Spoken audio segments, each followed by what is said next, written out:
திராவிட ஆட்சியை சிறப்பாக நடத்தி கொண்டிருக்கின்ற அன்பு தளபதியார் அவர்கள் திராவிட ஆட்சின்னா என்ன, அதான் எங்கு பார்த்தாலும் திராவிடம் திராவிடம் அப்படின்னு சொல்றாங்கன்னா, திராவிடம் என்றால் எல்லாருக்கும் எல்லாம், அதுதான் திராவிட மாடல் ஆட்சி.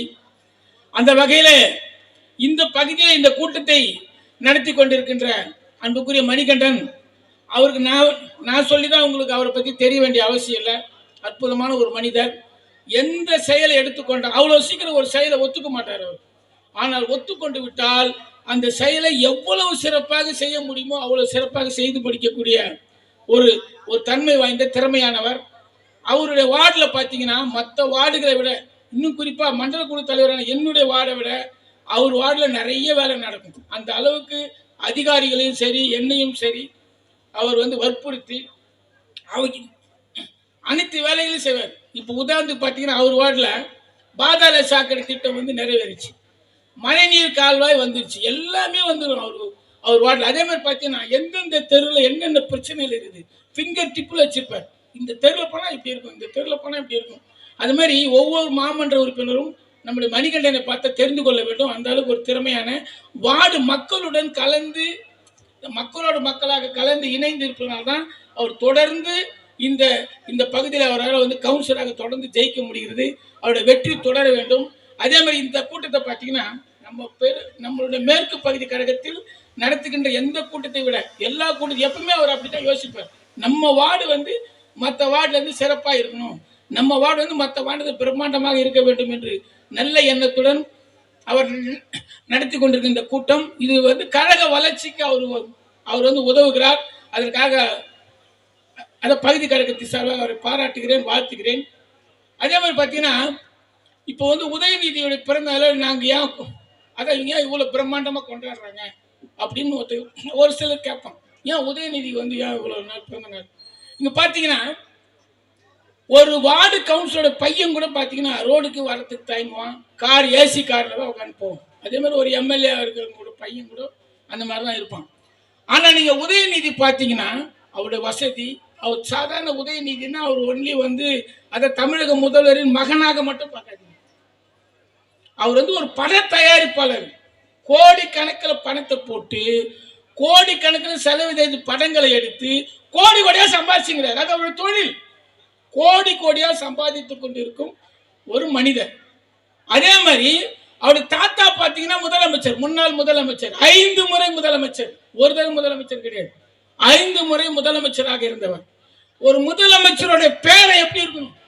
சும்மா ஏசி காரில் ஜில்லுன்னு எந்த வித கவலையே இல்லாமல் இருந்தது. அந்த காலத்தில் ராஜாங்கெல்லாம் சொல்லுவாங்க, என்ன மந்திரியாரே அங்கே மும்மாரிக்கு படிக்கிறதா, அதாவது வெளியில மழை பெய்தான்னு கூட மந்திரியை கேட்டு தான் தெரிஞ்சுப்போம் அந்த காலத்து ராஜாவும். அந்த மாதிரி ராஜா வீட்டுக்குள்ளே ராஜாக்கள்லாம் வாழ்ந்தாங்க. ஆனால் ஒரு 5 முறை முதலமைச்சராக இருந்த டாக்டர் கலைஞருடைய பேரன், அது மட்டும் இல்லை இப்போது முதல்வராக இருக்கக்கூடிய மகன், அவங்க அப்பாவும் ஏற்கனவே மேயராக இருந்தவர், பலவித பதவிகளை அனுப்பி வைத்த துணை முதல்வராக இருந்தவர், இப்போது இந்த நாட்டின் முதல்வராக இருக்கக்கூடியவர். நல்லா கவனிக்கணும். ஒரு முன்னாள் முதலமைச்சருடைய பேரன், இன்னாள் முதலமைச்சருடைய மகன், மாண்புமிகு அமைச்சர் இருந்தாலும் ரோட்ல இறங்கி மக்களோடு மக்களாக மக்கள் பணியாற்றி கொண்டிருக்கின்ற உதயநிதி. இப்ப கூட பாத்தீங்கன்னா சமீபத்தில் மழை பெஞ்சது. அப்ப என்ன பண்றாரு, மழை பெஞ்சுக்கிட்டு அங்க ஒரு மண் சரிவு ஏற்படுது. உடனே கிளம்பி போய் திருவண்ணாமலைக்கு போயிட்டார். கொட்டுகின்ற மழையிலே திருவண்ணாமலையில போய் அந்த மலை எப்படி சரிஞ்சுதுன்னு பார்த்து அங்க இருக்கிற அங்க ஒரு பெரிய பாறை ஒரு வீட்டை அமைக்கிடுச்சு. என்ன செய்திகளோ தெரியாது சொல்லிட்டு அதிகாரிகளுக்கு உத்தரவு போட்டு அவரை எப்படியாவது உயிருடன் மீட்க வேண்டும் என்று அந்த அதிகாரிகள் இணைந்து கொட்டும் மழையில நின்று போராடியவர், ரோட்டில நின்று போராடி மக்கள் பணியாற்றி கொண்டிருக்கின்ற மாண்புமிகு உதயநிதி அவர்கள் இவ்வளவு ஒரு சிறப்பு வாய்ந்த ஒரு மனிதர். அப்ப அவரு என்னக்காக அவரை நாங்க தேர்ந்தெடுத்திருக்கிறோம்? சில பேர் சொல்றாங்க வாரிசு வாரிசு வாரிசுன்றான். இப்போ சொல்றவங்க ஒருத்த நடிகராக எல்லாம் அந்த மாதிரி சொல்லி டயர்டாகி எல்லாம் வீட்டுக்கு போயிட்டானுங்க. இப்ப புதுசா ஒருத்த வந்துக்கிறான் விஜய்ன்னு சொல்லிட்டு. அவன் சொல்றான் இந்த மாதிரி இவர் வாரிசு வாரிசு தான். ஏன் நீ வாரிசா இல்லையா? உங்க அப்பா பட டைரக்டர், அதனால தானே உன்னால ஆரம்பிச்சது. உங்க அப்பா டைரக்டர், நீ சினிமா துறையில இருக்கலாம். இப்போ உன் புள்ள வந்து அனிமேஷன் படம் எடுக்கிறான். அப்போ உன் புள்ள எடுக்கிறான், உங்க அப்பா டைரக்டர், அவர் சினிமா துறை, நீ நடிகர், சினிமா துறை, உன் புள்ள சினிமா துறையில இருக்கலாம்.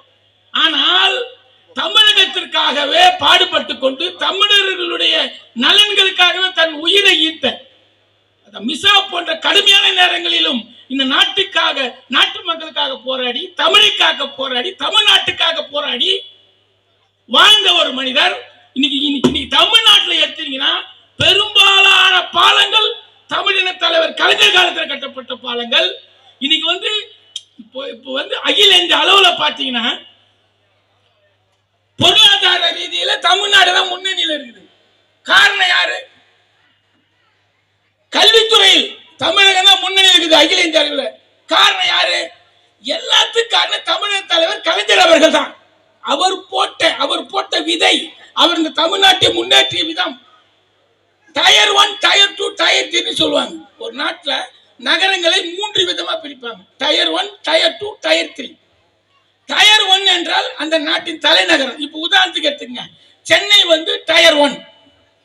அதுக்கு அடுத்தது திருச்சி, கோயம்புத்தூர்லாம் இருக்குல்ல, மதுரை எல்லாம், அது டயர் 2. திருநெல்வேலி, கன்னியாகுமரி கடைசி மாவட்டங்களுக்கு தான் அது டயர் 3. இப்ப உதாரணத்துக்கு எடுத்துங்க, இப்போ குஜராத் எடுத்துக்கலாம். அகமதாபாத் தான் தலைநகரம், அது டயர் 1. அதுக்கு அடுத்த நகரங்கள் டயர் 2, டயர் 3 எதுவுமே முன்னேறியே இருக்காது. ரொம்ப படிப்பறிவு இல்லாத, வசதி இல்லாத, பொருளாதாரத்தில் பின்தங்கி தான் இருக்கும். அகமதாபாத்